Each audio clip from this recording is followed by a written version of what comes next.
What would you do if a single choice could change your life forever?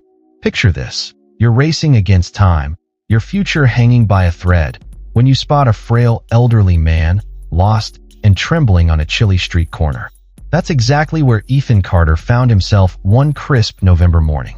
With only 10 minutes until a life-altering job interview, Ethan's heart pounded as he gripped the steering wheel of his beat-up Toyota. He had been jobless for 7 months. His savings dwindled to a few dollars, and his landlord's threats of eviction loomed large. But the old man's desperate eyes locked with his in the rearview mirror, stirring a memory of his own grandfather's vulnerability. Ethan had a choice to make, and little did he know, that decision would lead to a mysterious letter arriving 2 weeks later, one that would turn his world upside down.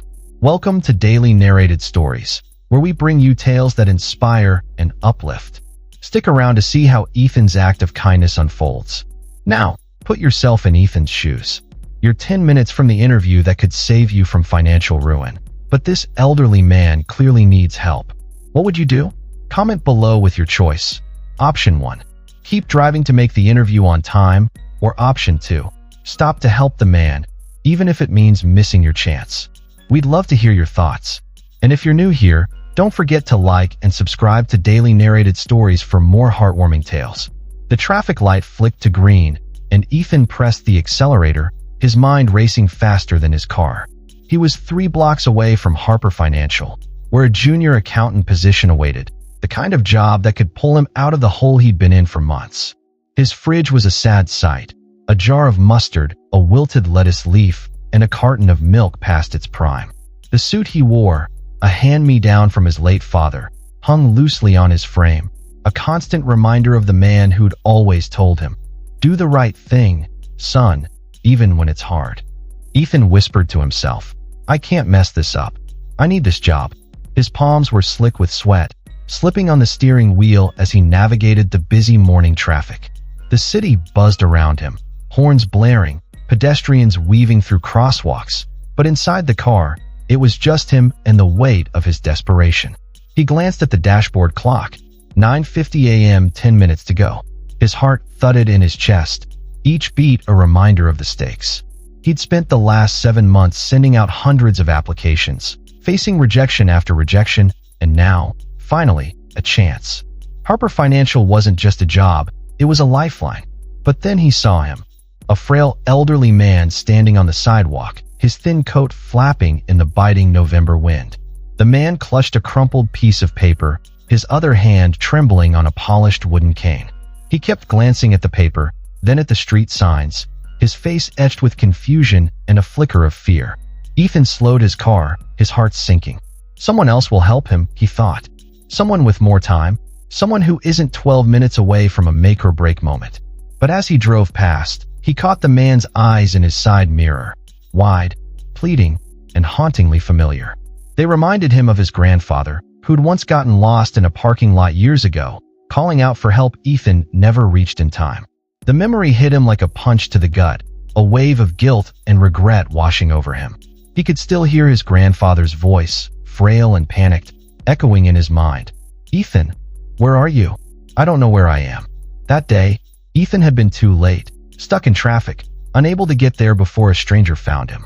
His grandfather had passed away a year later, and the guilt of that moment had never left Ethan.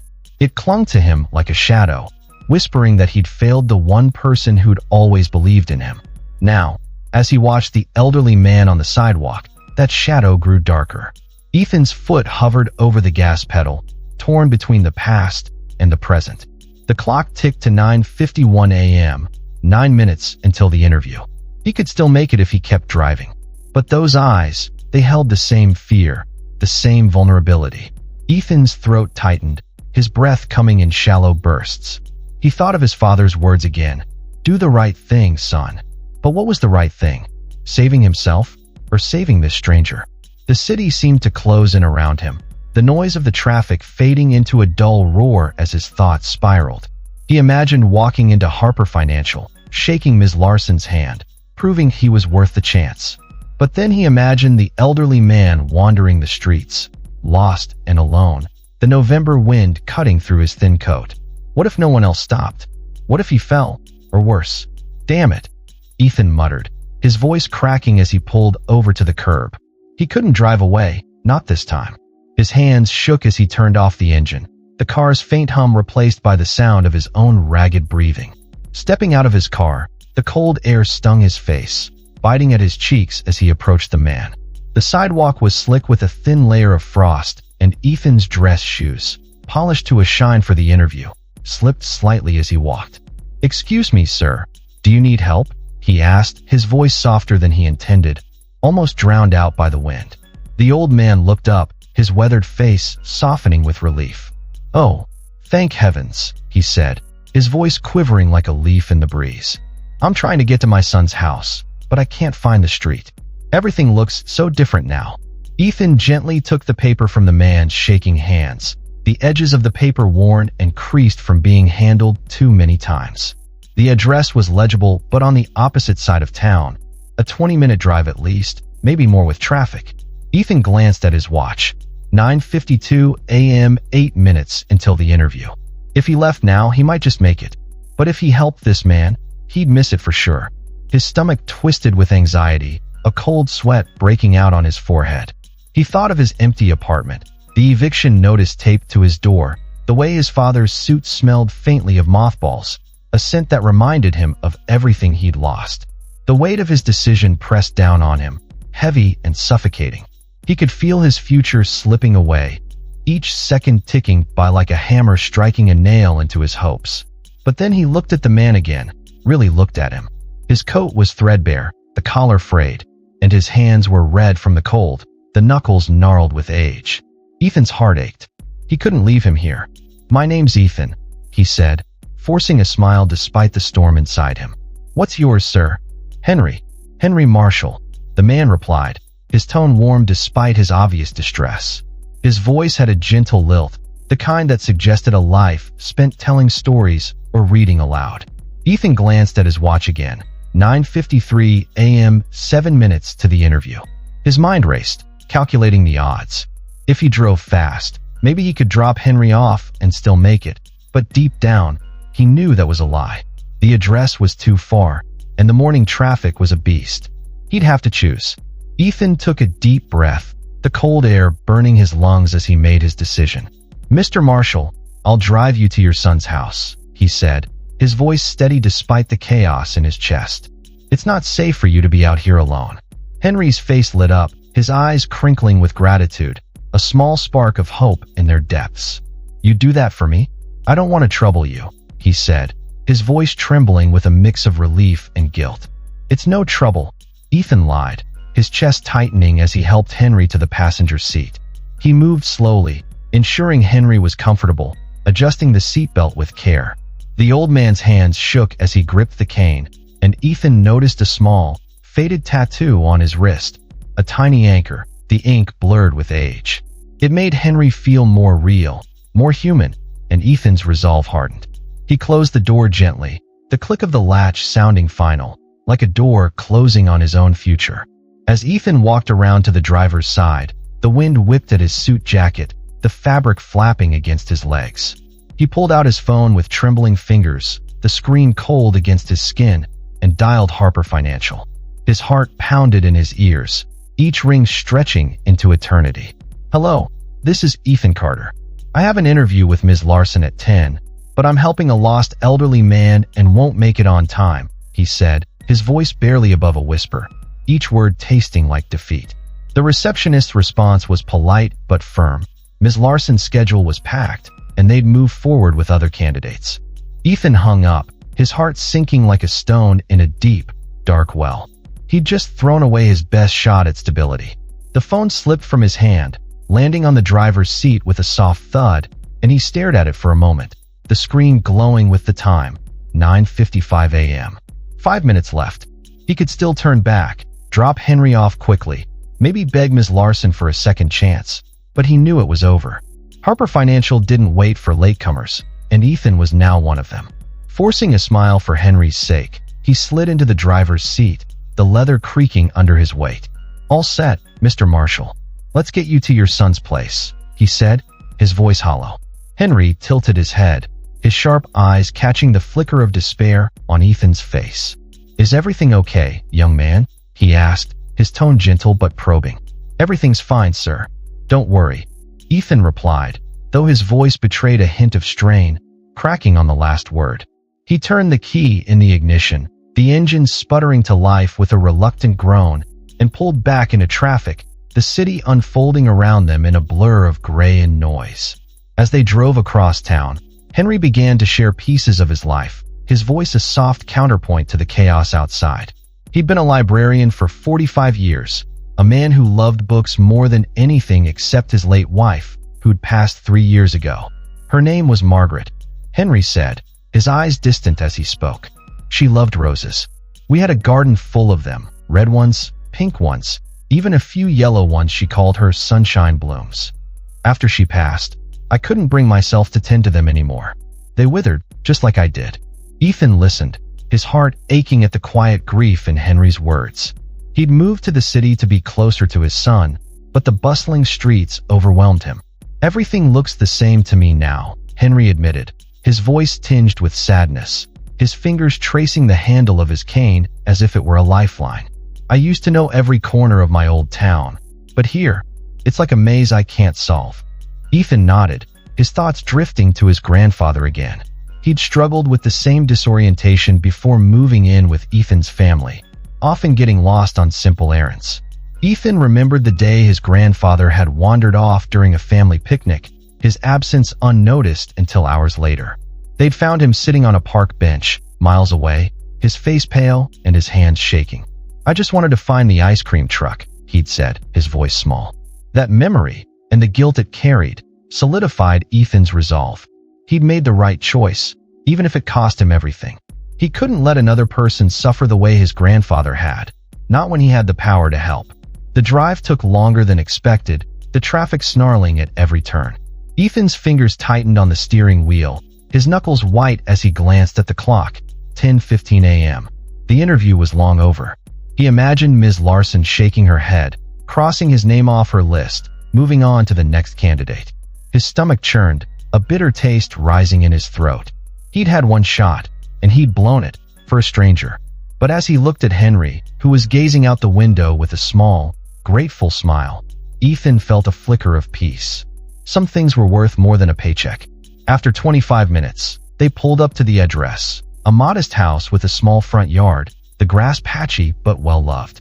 A worried-looking man was pacing on the porch, his phone pressed to his ear. When he saw the car, he rushed down the steps, his face a mix of relief and frustration. "Dad, where have you been? I've been calling you for hours."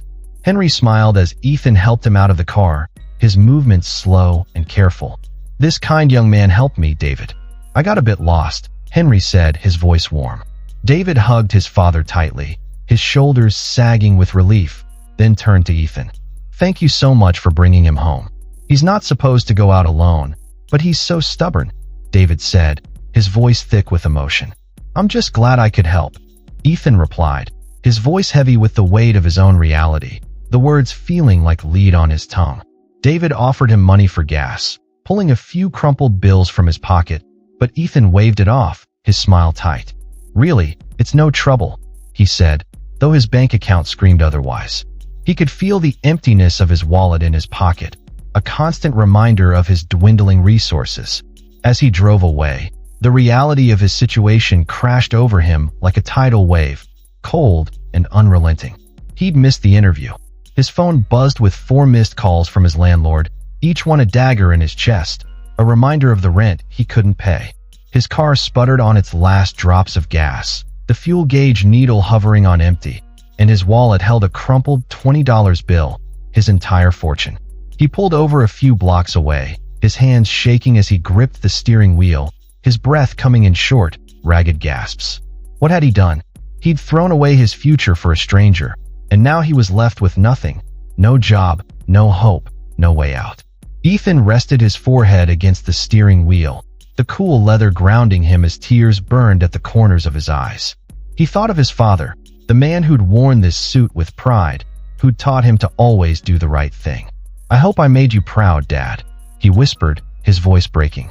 But as he glanced at the empty passenger seat, where Henry had sat, he couldn't regret his choice. Some things, he realized, were worth more than a job. He'd given Henry safety, a moment of kindness in a world that often looked the other way. And maybe, just maybe, that was enough. The next 2 weeks were a descent into despair, a slow unraveling of the life Ethan had been clinging to. He applied for every job he could find: grocery clerk, delivery driver, even a night shift at a warehouse, but nothing panned out. The rejections piled up, each one a fresh wound, a reminder of his failure. His landlord gave him until the end of the month to pay up or face eviction, the ultimatum delivered in a cold, clipped voicemail that Ethan played over and over, hoping he'd misheard. To survive, he sold his father's old radio, the one they'd listened to baseball games on during long summer afternoons, and a pair of cufflinks his dad had worn on his wedding day. The metal was cold in his hands as he handed them over at the pawn shop, the clerk's indifferent gaze making the transaction feel even more hollow. He walked away with $30, enough for a few days of groceries and a gallon of gas, but the loss of those items, pieces of his father, cut deeper than any eviction notice. One freezing Tuesday morning, Ethan sat at his rickety kitchen table, a cold cup of instant coffee in front of him. He couldn't afford to brew another. He had to ration what little he had left. The apartment was silent, the kind of quiet that pressed in on him, heavy and suffocating. He stared at his father's suit hanging on the back of a chair, the fabric a silent witness to his failure. The jacket sleeves were frayed at the cuffs, the stitching coming loose, and Ethan traced the threads with his finger, remembering the day his father had worn it to Ethan's high school graduation. "You'll do great things, son," his dad had said, his smile wide and proud. Now, Ethan felt like he'd let him down, the weight of that failure crushing him. "What did I do?" he whispered, his voice breaking as he buried his face in his hands, the tears he'd been holding back finally spilling over. They fell onto the table, small, silent drops that spoke of everything he'd lost: his father, his grandfather, his future. The sound of mail slipping through the slot in his door jolted him from his thoughts, the noise sharp in the stillness of the apartment. Ethan wasn't expecting anything. Probably just another bill he couldn't pay, another reminder of his crumbling life. He wiped his eyes with the back of his hand, the skin raw from the cold, and shuffled to the door, his socks catching on the worn carpet. Among the usual envelopes, electric bill, credit card statement, was something different, a thick, ivory envelope with his name written in elegant calligraphy. There was no return address, and the paper felt expensive, the kind of stationery Ethan had only seen in movies. Curiosity piqued. He opened it carefully, his fingers trembling as he broke the wax seal. A small, intricate emblem of a lion's head that felt oddly significant. Inside was an invitation, the gold-embossed lettering shimmering in the dim light of his apartment. "Mr. Ethan Carter, your presence is requested at Stonehaven Estate this Saturday at 3 p.m. A car will arrive at 2:30 p.m. Ethan turned the card over, searching for more information, but there was none. "What is this?" he said aloud, his voice echoing in the empty apartment, the words hanging in the air like a question with no answer. He'd never heard of Stonehaven Estate, and he certainly didn't know anyone who'd send such a formal invitation. Was it a scam? A mistake? But the card felt real, the paper heavy and luxurious, the kind of thing you couldn't fake. His mind raced, a flicker of hope battling the cynicism that had taken root over the past 2 weeks. What if this was something real? What if it was a chance? Ethan called the number on the invitation, his fingers fumbling with the phone as he dialed. The line connected to a car service, and the woman on the other end confirmed a car was scheduled to pick him up on Saturday, but couldn't reveal who had arranged it. "The client has requested confidentiality, sir," she said, her tone polite but firm. "All I can tell you is the service is paid for." Ethan hung up, his mind churning with questions. Who would do this? Why him? He sat back down at the table, the invitation in his hands, and stared at the gold lettering, the words blurring as his thoughts spiraled. For the next 2 days, he couldn't shake the mystery of it. He searched online for Stonehaven Estate, his ancient laptop whirring as it loaded the results. The estate was a sprawling property on the city's outskirts, owned by a reclusive philanthropist named Edward Stonehaven. Ethan had no ties to anyone wealthy or influential. Why would someone like that want to meet him? The question gnawed at him, keeping him up at night, his dreams filled with images of grand estates and shadowy figures watching from afar. Despite his doubts, a flicker of hope sparked in his chest, small but persistent. Maybe, just maybe, this was a turning point. He thought of his father's words again, "Do the right thing, son," and wondered if this was the universe's way of rewarding him. By Saturday, his curiosity outweighed his caution. He slipped into his father's suit again, the familiar scent of mothballs grounding him as he adjusted the tie in the cracked mirror above his dresser. The suit felt heavier now, as if it carried the weight of his hopes, his fears, his failures. He smoothed the fabric with his hands, his fingers lingering on the lapel, and whispered, "I hope this is worth it, Dad." At exactly 2:30 p.m., a sleek black sedan pulled up outside his building, its polished surface gleaming in the weak winter sun. The driver, a tall man in a crisp suit, opened the door with a nod. "Mr. Carter, I'm here to take you to Stonehaven Estate," he said, his voice professional but kind. The 45-minute drive took them out of the city, past modest neighborhoods, and into rolling countryside. Ethan watched as the scenery shifted to manicured lawns and grand estates, the kind of wealth he'd only seen in movies. The air grew cleaner, the noise of the city fading into a distant hum, replaced by the rustle of leaves and the occasional call of a bird. Stonehaven Estate loomed into view, a stately stone mansion that exuded quiet elegance. It wasn't flashy, but its grandeur spoke of old money and power, the kind of place where history whispered in every corner. The car stopped at the entrance, where a woman in a tailored blazer waited, her posture perfect, her smile professional. "Mr. Carter, welcome to Stonehaven Estate. I'm Clara Evans, Mr. Stonehaven's assistant. Please follow me," she said, her voice smooth as silk. Ethan followed her through a marble-floored foyer, the sound of his shoes echoing in the vast space. The air smelled of polished wood and fresh flowers, a vase of white lilies sitting on a table to his left. They walked down a hallway lined with oil paintings, portraits of stern-looking men and women in gilded frames, their eyes seeming to follow him as he passed. Clara led him into a sunlit study overlooking a serene lake, the water shimmering in the afternoon light. The room was a study in understated luxury. A mahogany desk, a leather armchair, shelves lined with leather-bound books, and a Persian rug that probably cost more than Ethan's car. "Mr. Stonehaven will be with you shortly," Clara said. "Can I get you something to drink?" "Just water, please," Ethan replied, his voice small in the grandeur of the space, feeling out of place among the room's antique furniture and quiet opulence. Left alone, Ethan stood by the window, his reflection staring back at him in the glass. The lake outside was calm, a few ducks gliding across its surface, their movements graceful and unhurried. But inside, Ethan's mind was a storm. Why was he here? The room's opulence made him feel small, a stark contrast to his crumbling apartment, where the heat barely worked and the walls were stained with years of neglect. He adjusted his tie, his fingers clumsy, and tried to steady his breathing. The door creaked open behind him, and he turned, his heart leaping into his throat. An elderly man entered, leaning on a cane, his steps slow but deliberate. It took Ethan a moment to recognize him without the fear and confusion of their first meeting. "Henry," Ethan said, his voice tinged with disbelief, his mind struggling to reconcile the frail man from the sidewalk with the figure before him. Henry smiled, his eyes warm and knowing, a spark of recognition in their depths. "Hello, Ethan.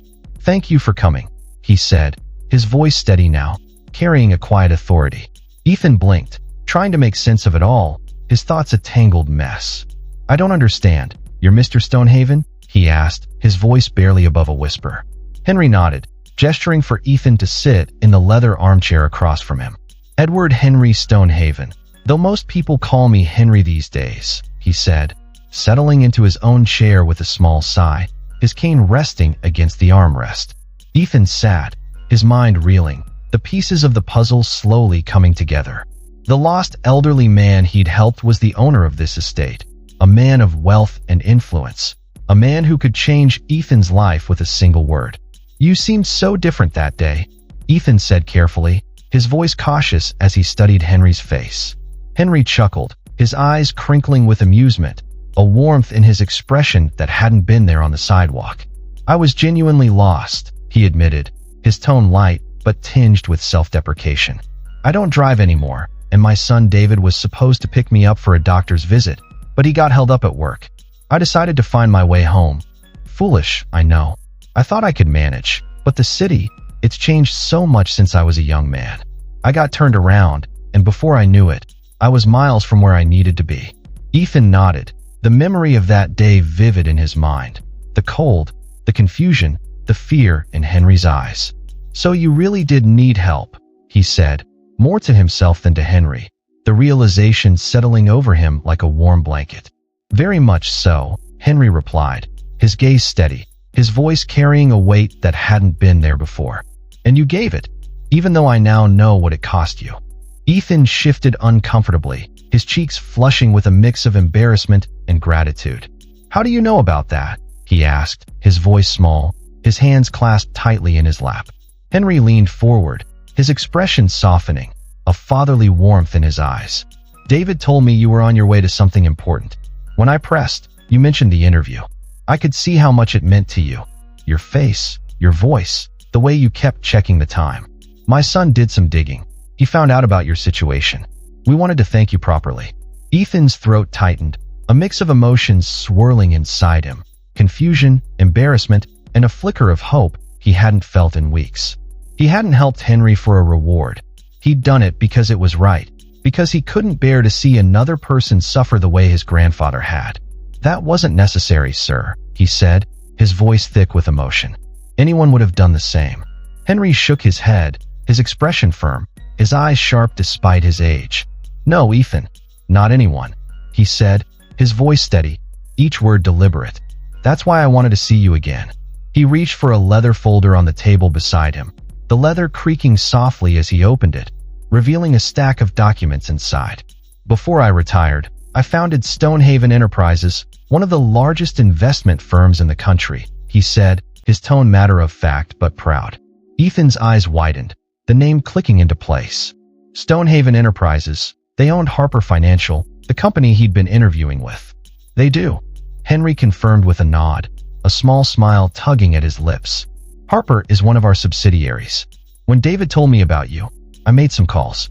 The position you applied for at Harper is filled, but a better one has opened up. He handed Ethan a document from the folder, the paper crisp and official, the Stonehaven Enterprises logo embossed at the top. It was a job offer for a junior investment analyst role at their main office, the salary nearly 3 times what the Harper job would have paid. Ethan stared at the paper, his hands trembling, the numbers blurring as his eyes filled with tears. I don't understand, he said, his voice barely audible, his mind struggling to process the opportunity before him. I don't have the qualifications for this. Henry's voice was firm but kind, his gaze unwavering. You have the qualifications that matter most to me. Integrity, compassion, the willingness to help others at a cost to yourself. Those are rare, Ethan, especially in this industry, he said, his words carrying a weight that settled deep in Ethan's chest. Ethan looked up, his throat tight, a single tear escaping down his cheek. With all due respect, sir, I don't want charity. I want to earn my place, he said, his voice steady despite the emotion threatening to overwhelm him. Henry smiled, a genuine, warm smile that reached his eyes. This isn't charity, he said, his tone reassuring. The skills can be taught, character cannot. You'll start in our training program, like everyone else. You'll work hard, learn the business from the ground up. The opportunity is yours, but what you make of it is up to you.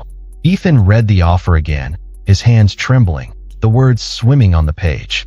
He thought of his empty apartment, the mounting bills, the despair that had consumed him over the past 2 weeks. But more than that, he thought of what this chance meant. A real career, a fresh start, a way to honor his father's memory. I don't know what to say, Ethan admitted, his voice thick with emotion, the weight of the moment pressing down on him. Say yes, Henry suggested gently, his tone encouraging but not forceful. But only if you want the opportunity. Ethan took a deep breath, the air filling his lungs as he made his decision. He thought of his father, his grandfather, the lessons they'd taught him about kindness and integrity. He thought of the man he wanted to be, the life he wanted to build. Yes, he said finally, his voice steady, a quiet strength in the word. I'd be honored to accept. Henry extended his hand, and Ethan shook it, the gesture sealing a new chapter, a new beginning. There's one more thing, Henry said, pulling another document from the folder, his movements slow but deliberate. This is a lease for an apartment in our company housing complex, offered to all trainees at a subsidized rate. You can move in next week if you'd like, he said, handing Ethan the paper. Ethan felt overwhelmed, tears pricking at his eyes as he read the lease agreement. The address, a quiet street, not far from Stonehaven's main office. I don't know how to thank you, he said, his voice breaking, the gratitude in his chest threatening to spill over. Henry's smile was soft, his eyes kind. You already did. 2 weeks ago on that street corner, he said simply. You chose kindness when it would have been easier not to. The world needs more people like you, Ethan. As Clara escorted Ethan back to the car, Henry spoke one last time, his voice a gentle echo in the grand study. My late wife always said, character shines brightest when no one's watching. When you stopped to help me, you thought no one of consequence saw you, but someone did. In the months that followed, Ethan threw himself into the training program at Stonehaven Enterprises. The work was grueling, but he discovered a knack for investment analysis. His colleagues admired his dedication, and his supervisors praised his integrity. Ethan never forgot his roots. He volunteered at a local senior center, driving elderly residents to appointments and helping with errands, a quiet tribute to the man who'd changed his life. 3 years later, when Ethan was promoted to senior analyst, Henry attended the ceremony. The old man moved slower now, his cane more necessary than ever, but his eyes still sparkled with pride. You've earned this, Ethan, he said, his voice soft but firm. Every bit of it. Ethan knew it was true. The opportunity had been a gift, but what he'd made of it was his own. One act of kindness had rewritten his story, and now he was in a position to pay it forward, leading Stonehaven's new community outreach program to support struggling families. This story reminds us that courage and compassion can ripple outward, transforming lives in ways we never expect. What act of kindness has changed your life, or someone else's? Share your story in the comments below. We'd love to hear how kindness has touched you. And if Ethan's journey inspired you, don't miss out on more stories like this. Daily Narrated Stories is here to bring you tales that uplift and inspire, but we need your support to keep going. Right now, before this moment slips away, tap that like button, hit subscribe, and comment hope to let us know this story moved you. Don't wait. Your support means the world to us, and together, we can keep sharing stories that remind us of the power of humanity.